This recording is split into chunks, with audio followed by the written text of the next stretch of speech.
Bienvenidos a su canal Datos Curiosos. Hoy hablaremos de 31 cosas de la vida del profeta Mahoma, y así fue su muerte. Orígenes egipcios de Mahoma. Mahoma, el profeta del Islam, o simplemente el profeta. Fundó en el siglo VII la tercera gran religión, abrahámica. Número 19. La peregrinación a la Meca, que debían realizar por un mandato divino recibido en un sueño. Lograron llegar a Hudaybiyah, en las afueras de la Meca, tras lo cual se iniciaron negociaciones para conseguir el acceso. Mahoma quería entrar a la ciudad en paz, pero era consciente de que se trataba de un movimiento peligroso, y pidió a sus seguidores que se prepararan para el combate. Finalmente, los maometanos y los jefes de la Meca, encabezados por los Quraysh, firmaron un tratado de 10 años que contempló el cese de hostilidades, el aplazamiento de la peregrinación hasta el año siguiente, y el retorno de los mecanos asentados en Medina, que desearon regresar. Número 20. Medina se fortaleció con la tregua. Muchos maometanos consideraron casi una derrota el aplazamiento de la peregrinación, pero Mahoma los convenció de que el tratado de Hudaybiyah había sido una victoria, como en efecto se comprobó después. La tregua permitió a Medina ganar fuerza, mientras que los rituales de sus peregrinaciones impresionaban a los mecanos, y Mahoma era tratado en la Meca como un igual. Aprovechando la tregua de Hudaybiyah, que duró 2 años, Mahoma realizó una campaña contra la tribu de los Banu Bakr, que recibían armas de la Meca. Las tensiones entre Medina y la Meca aumentaron, y los mecanos fueron puestos en el dilema de repudiar a los Banu Bakr o romper la tregua, optando por esta última decisión. Número 21. Conquistó la Meca en el año 630. En el año 630, Mahoma atacó la Meca con 10.000 guerreros y tomó la ciudad con bajas. Se comportó magnánimamente, amnistiando e indultando a oponentes acusados de graves delitos, y la mayor parte de la población mecana se convirtió al Islam. Los maometanos destruyeron las estatuas de los dioses árabes de la Kaaba, y se afirma que el propio Mahoma impidió la destrucción de pinturas y frescos de Jesús y María Virgen, aunque otra versión señala que la destrucción de los símbolos de otras religiones. Número 22. Otorgó una relativa independencia a los beduinos. Tras la conquista de la Meca, Mahoma realizó una campaña victoriosa contra las tribus Banu Hawazin y Banu Thaqif, que habían adoptado una actitud beligerante contra los mecanos debido a su declive. Ordenó la destrucción de los ídolos paganos restantes en el este de Arabia, y sometió a Taif, última ciudad del occidente de Arabia, que se le resistía. Taif solicitó rendirse, pero Mahoma exigió que primero ordenó la destrucción de los ídolos paganos restantes en el este de Arabia, y sometió a Taif, última ciudad del occidente de Arabia, que se le resistía. Taif solicitó rendirse, pero Mahoma exigió que primero sus habitantes se convirtieran al Islam y permitieran que sus guerreros destruyeran la estatua de la diosa Al-Tlaat. Muchos beduinos se sometieron a Mahoma, y este les permitió mantener su independencia nómada y sus tradiciones, siempre y cuando reconocieran la soberanía de Medina y pagaran el impuesto religioso musulmán. Número 23. Ordenó la destrucción de los árabes, os ídolos paganos restantes en el este de Arabia, y sometió a Taif, última ciudad del occidente de Arabia, que se le resistía.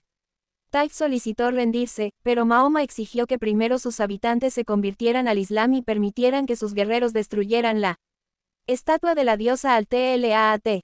Muchos beduinos se sometieron a Mahoma, y este les permitió mantener su independencia nómada y sus tradiciones, siempre y cuando reconocieran la soberanía de Medina y pagaran el impuesto religioso musulmán. Número 24. Mahoma completó su primera peregrinación a la Meca en el año 632, sentando un precedente para la Hajj, o gran peregrinación anual. El 9 de Edu al-Hijjah, 12º y último mes del calendario islámico, pronunció su último sermón en el monte Arafat, al este de la Meca. En esta prédica, el profeta del Islam resaltó que los blancos no son superiores a los hombres de piel oscura, como tampoco lo son estos sobre aquellos, excepto por la piedad y sus buenas acciones. Igualmente, abolió las disputas de sangre y otros enfrentamientos, basados en el concepto de tribu. Número 25. Pidió a los hombres dar un trato bondadoso a las mujeres. Les dijo a los hombres que tenían derecho a disciplinar a sus mujeres, pero que debían hacerlo con bondad, y añadió, sean buenos con las mujeres, porque son cautivas imponentes en sus hogares. Las tomaron en la confianza de Dios y legitimaron sus relaciones sexuales con la palabra de Dios. Abordó el tema de la herencia y condenó las falsas afirmaciones de paternidad o de una relación clientelar con el difunto, prohibiendo a sus seguidores el legado de su riqueza o un heredero testamentario. Número 26. Murió de fiebres el 8 de junio del año 632. Meses después de su peregrinación de despedida, Mahoma comenzó a sufrir de fiebres, dolor de cabeza y debilidad, y tras varios días enfermo, murió el 8 de junio del año 632, a los 62 años. En sus momentos finales, con la cabeza recostada en el regazo de Aisha, le pidió a su esposa que repartiera 7 monedas que tenía, sus últimos bienes terrenales. Fue enterrado en la casa de Aisha, donde murió. Al-Walid califa omeya entre los años 705 y 715, incorporó la tumba de Al-Mishdid, an-Nanawebi. La mezquita del profeta, construida por el propio Mahoma en el año 622. Número 27. Su sucesión produjo disputas. Durante los últimos años de su vida, Mahoma había unido árabes en un solo sistema de gobierno regido por el Islam, y tras su muerte comenzaron las disputas sobre quién debía ser su sucesor. Umar ibn al-Khattab, un amigo cercano y estrecho colaborador de Mahoma, postuló a Abu Bakr, otro miembro del círculo íntimo del profeta, quien fue confirmado como primer califa. La elección fue cuestionada por connotados seguidores de Mahoma, quienes afirmaron que el profeta había elegido a su primo y yerno, Ali ibn Abi Talib, como su sucesor.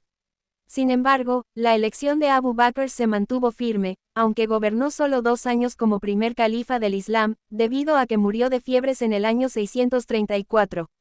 Número 28. La cúpula sobre su tumba fue construida en el siglo XIII, y el color verde se añadió en el siglo XVI. La cúpula sobre la tumba de Mahoma fue erigida en el siglo XIII por el sultán mameluco Al-Mansur Qalawun, aunque el color verde fue una iniciativa del sultán Solimán el Magnífico en el siglo XVI. Cerca de la tumba de Mahoma están las de sus compañeros Abu Akbar, primero y segundo califa, más un lugar vacío que los musulmanes creen que está reservado a Jesús, al que el Islam considera el penúltimo profeta. Número 29. El egiptólogo Wasim al-Sisi generó polémica en 2022 al afirmar que Mahoma tenía raíces egipcias. En agosto del año 2022, el egiptólogo egipcio Wasim al-Sisi causó controversia al declarar en televisión: el profeta Mahoma es hijo de Adam Manab, oriundo de Egipto, lo que significa que el profeta tiene raíces egipcias y los egipcios son sus descendientes. Ya agregó, nuestro Señor eligió a Al-Kinana y luego eligió a Banu Abmanab, luego a Quraysh y de Quraysh eligió a Banu Hashim. Lady Gaar es nuestra hija y nuestra nieta. Los señalamientos de Sisi convulsionaron las redes sociales. El arqueólogo y egiptólogo Aam Namer dijo, las afirmaciones de Sisi son infundadas. Esto no se menciona en el Sagrado Corán ni en el Sunán del profeta. Si el profeta fuera realmente un originario de Egipto, había regresado a su tierra, como lo hizo cuando regresó a la Meca. El profeta nunca mencionó ni insinuó que tuviera raíces egipcias. Número 30. El experto Abdel Rahim Rihan también negó la versión de Sisi. Abdel Rahim Rihan, miembro del Comité de Historia y Antigüedades del Consejo Supremo de Cultura de Egipto y especialista en antigüedades egipcias, afirmó, según las hadices, el linaje del profeta Mahoma se remonta a la península arábiga, sin ninguna duda. Los dichos y las acciones del profeta del Islam, narradas por sus compañeros y compiladas por los eruditos que le sucedieron. Y explicó, la Al-Kinana, que se menciona en el noble Hadís, se refiere a la tribu Banu Kinana, a la que pertenecía el profeta. Tenía su sede en la península arábiga. Hoy, algunos miembros de la tribu están presentes en Irak, Jordania, Egipto, Sudán y Palestina, y en menor medida en Túnez, Marruecos, Siria y Yemen.